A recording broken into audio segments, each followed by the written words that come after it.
the idea behind today's theme, trees, just seemed simply because we're making it to mid-September, especially with the dryness, the trees are already starting to change, and just gives us a whole different outlook on life as we see the changing of the trees, knowing that winter is going to be coming.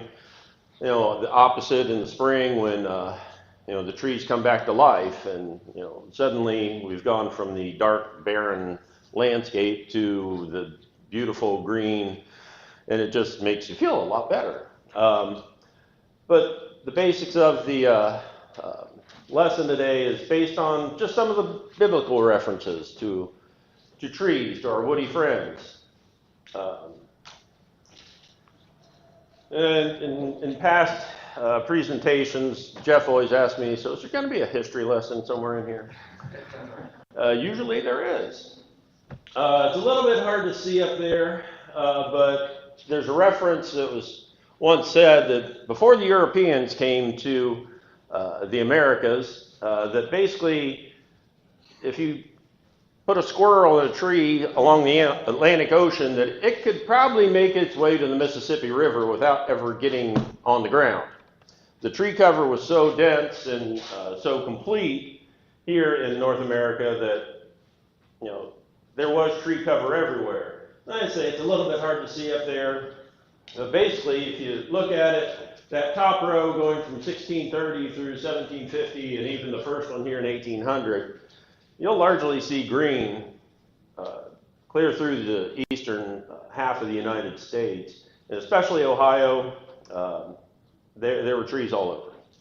But once we became a state, a lot more settlement came in, a lot more clearing came out. Obviously, you can look outside and see that there's plenty of openings in the trees anymore. So just a little reference to what used to be, and trees were obviously prevalent. Now, the other little bit of history comes, this is October 1st, 1940. And what's the significance of that? That is the day the first sections of the Pennsylvania Turnpike opened. And so you have suddenly this superhighway going through the largely forested regions of Pennsylvania. There wasn't a whole lot of announcement of exactly when the day was going to be. Basically, he told everybody, the commissioner running the turnpike said, yep, everything's ready to go, we're opening up at midnight, October 1st, 1940. Between people wanting to get out and check out the new highway, the leaves were probably changing quite nicely, and probably a beautiful drive there through the mountains of Pennsylvania. What happened? We had traffic jams. So in that second picture over there is actually the people waiting to get in, but even worse so were the people waiting to get out of the turnpike, because the toll booth operators weren't very practiced at that point, and all these people coming out to check out the trees and the highway. Again, traffic jam. Couple of other notes when I was looking at this. There was no set speed limit when they opened the turnpike, which is just fascinating to me. I just can't. You hear about out west where they don't really enforce the speed limits, but also there's also stories about people will go out on the turnpike and stop their car in the median and have a picnic, and I'm thinking going to work on 33 every day, there's no way I'd want to be in the median having a picnic. And especially if there's no speed limit for all these cars running by. So anyway, so there's your history lesson for the day. We can move on to the actual message of the thing. So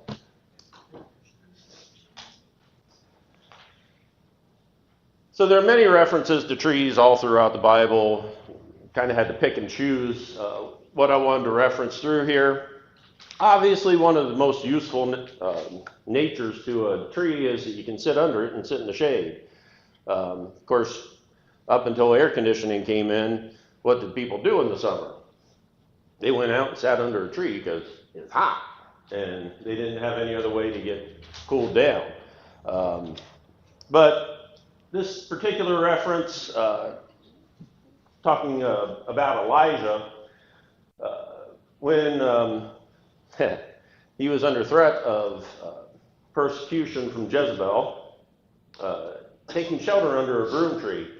This is 1 Kings 19, verses 3 through 8. And it goes, Elijah was afraid and ran for his life. When he came to Beersheba in Judah, he left a servant there, while he himself went a day's journey into the wilderness. He came to a broom bush, sat down under it, and prayed that he might die. I have had enough, Lord, he said. Take my life. I am no better than my ancestors.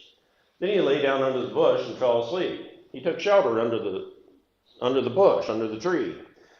Again, this is Middle East, desert lands. It's going to be hot. So obviously being under a tree was where everybody went when they just needed to rest.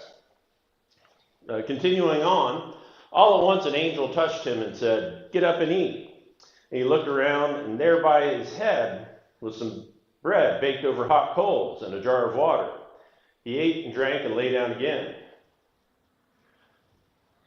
So the tree, we have a bit of not only providing shelter, but in this case, God came through the angel and provided for him. Continuing on, the angel of the Lord came back a second time and touched him and said, get up and eat, for the journey is too much for you. So he got up and ate and drank.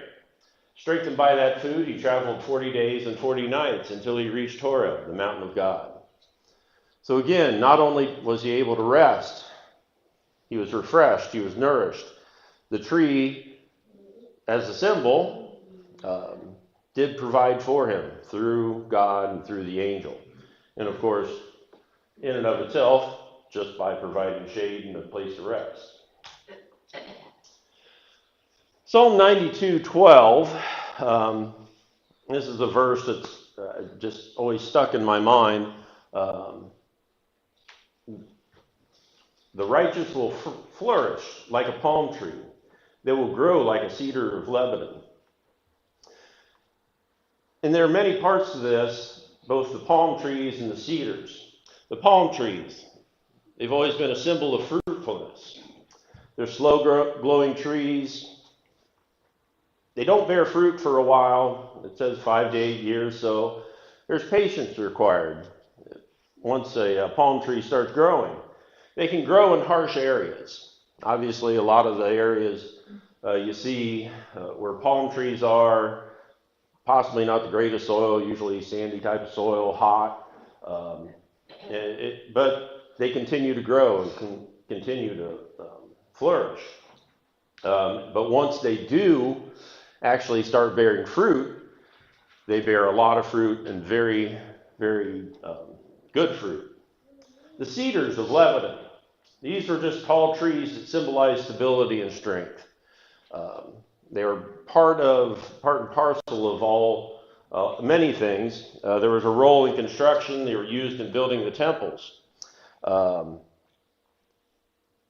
Just a very, very powerful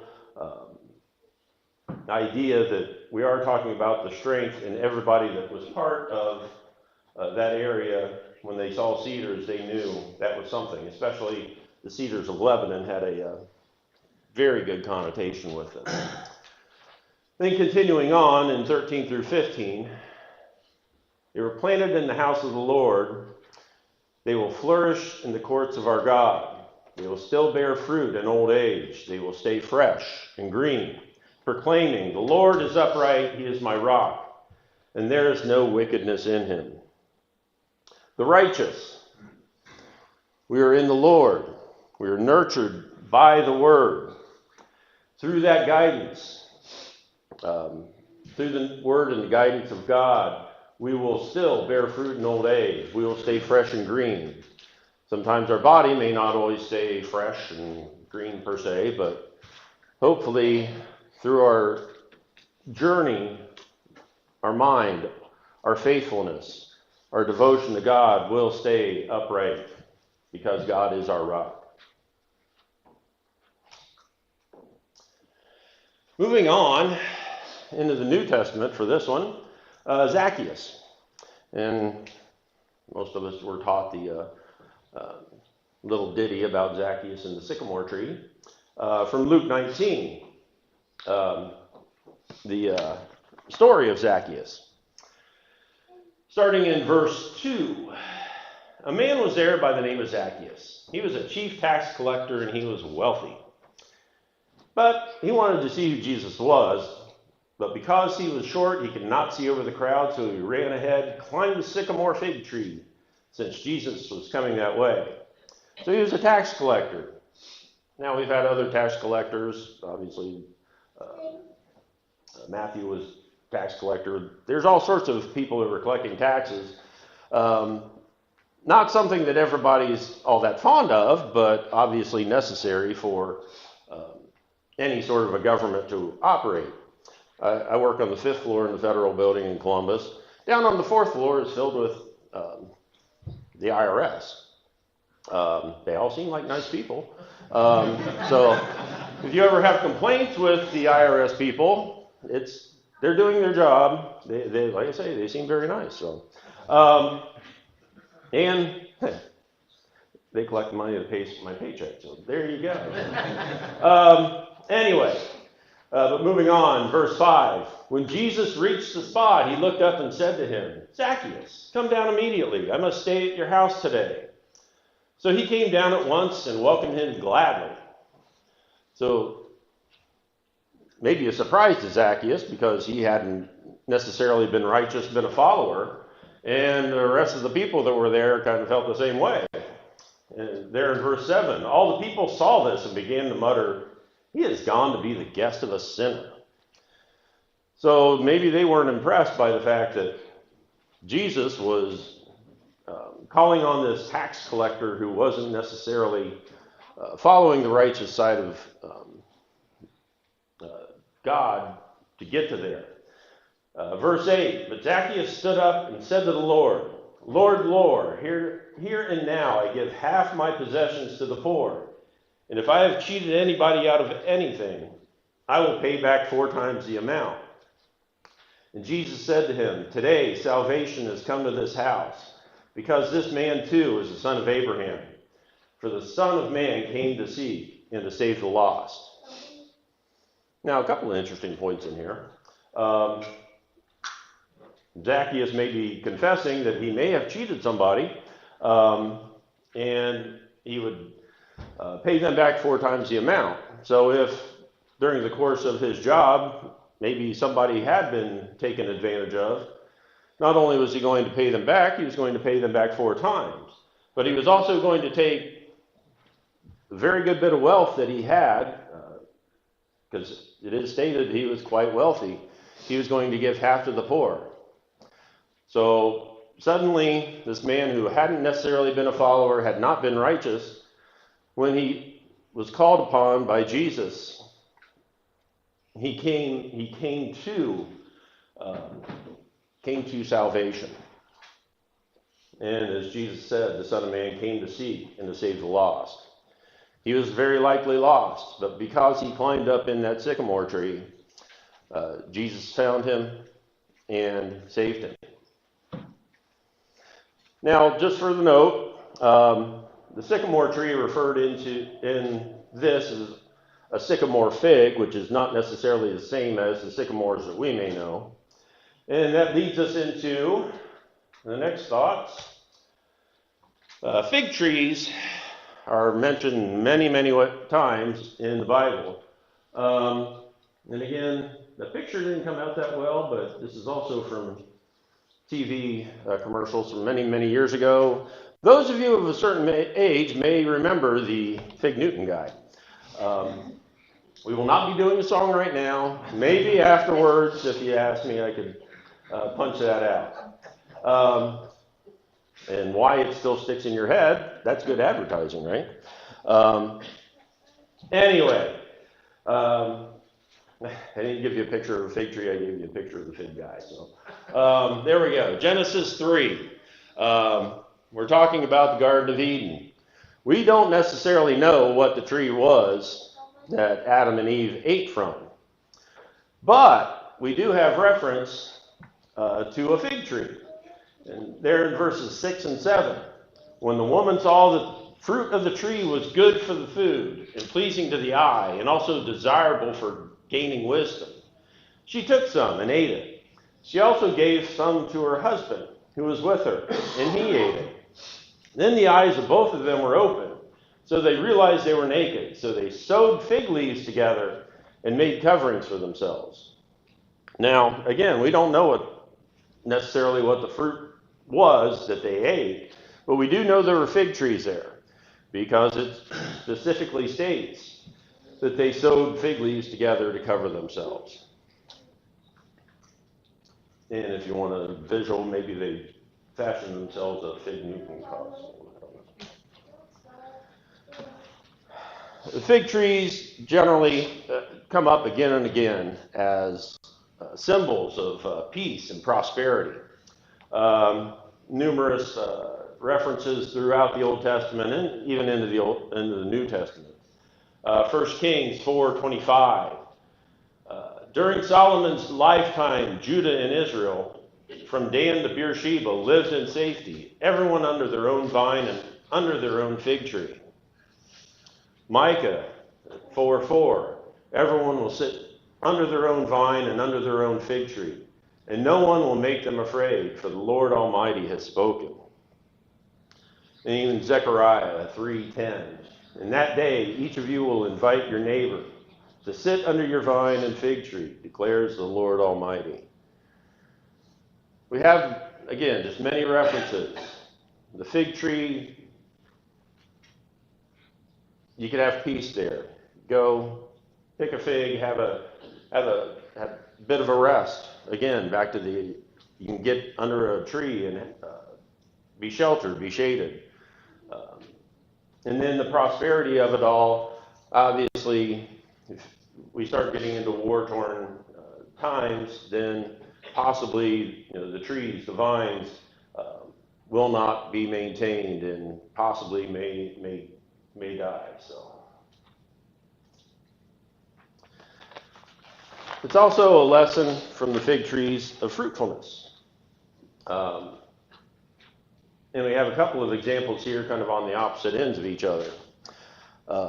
In Mark, Jesus, referencing his journey, the next day as they were leaving Bethany, Jesus was hungry. Seeing in the distance a fig tree and leaf, he went to find out if it had any fruit, but when he reached it, he found nothing but leaves because it was not the season for figs.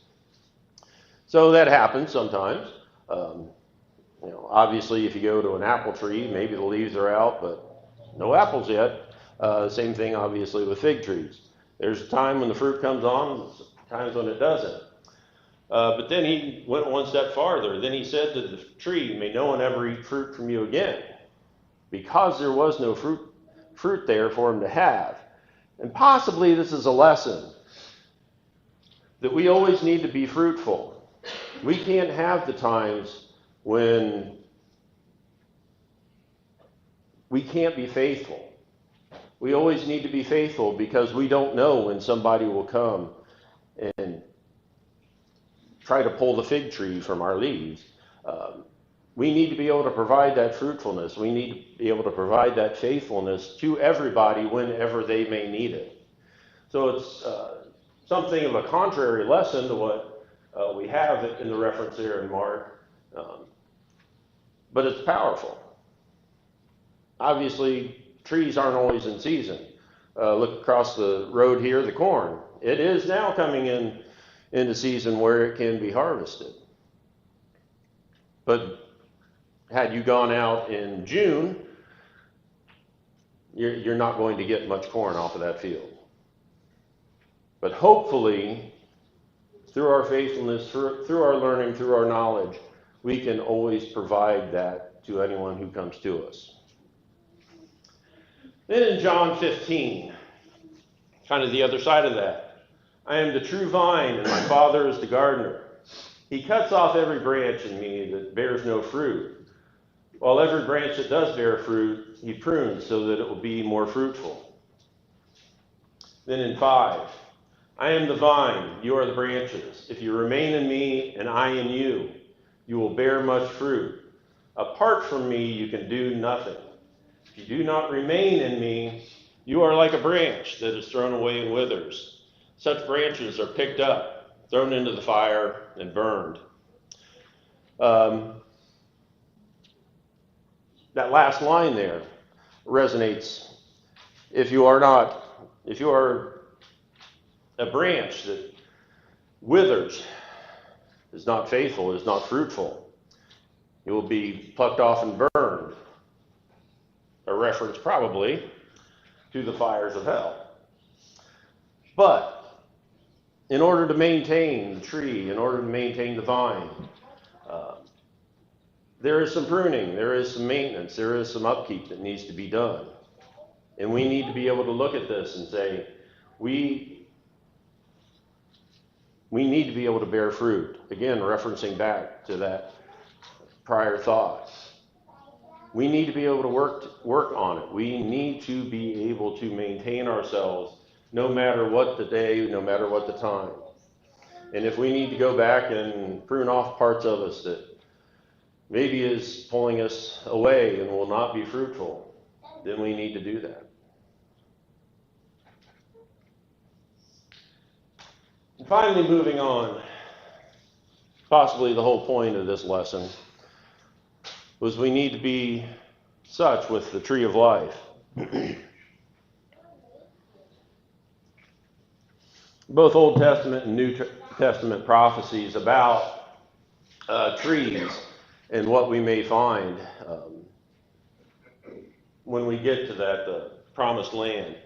Revelation 22:1. Then the angel showed me the river of the water of life, as clear as crystal, flowing from the throne of God and of the Lamb. In verse 2, down the middle of the great street of the city, on each side of the river stood the tree of life, bearing 12 crops of fruit, yielding its fruit every month. And the leaves of the tree are for the healing of the nation. So again, talking about the tree of life, bearing 12 crops of fruit, yielding its fruit each month. We always need to be yielding. We always need to be prosperous. We always need to be righteous and knowing so that the fruit will always be there for us to offer. Ezekiel 47:12, basically the same sort of reference. Fruit trees of all kinds will grow on both banks of the river. Their leaves will not wither, nor will their fruit fail. Again, back to that idea. We always need to be ready. We always need to be prepared in order to offer the fruit of our knowledge, the fruit of our faithfulness. Their leaves will not wither, nor will the fruit fail. Every month they will bear fruit because the water from the sanctuary flows to them. We are nourished. We are nourished by the water that God has provided us, the support that we have with our fellow Christians, that we can always be nurtured. We will always have that water coming to us. The fruit will serve as food and their leaves for healing. Again, through that faithfulness that we keep expressing, that we keep showing to everyone, there will be food and healing through the tree of life. And the tree is our salvation. Obviously, we refer to the crucifix as the tree of our salvation, where Jesus went up on that tree to provide us our path to salvation.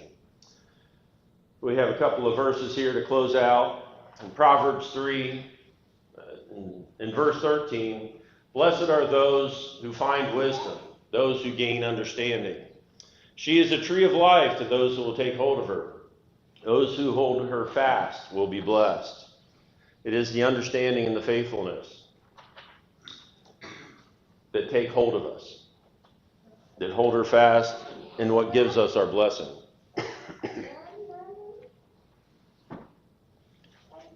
And then finally in Galatians 2, verse 20.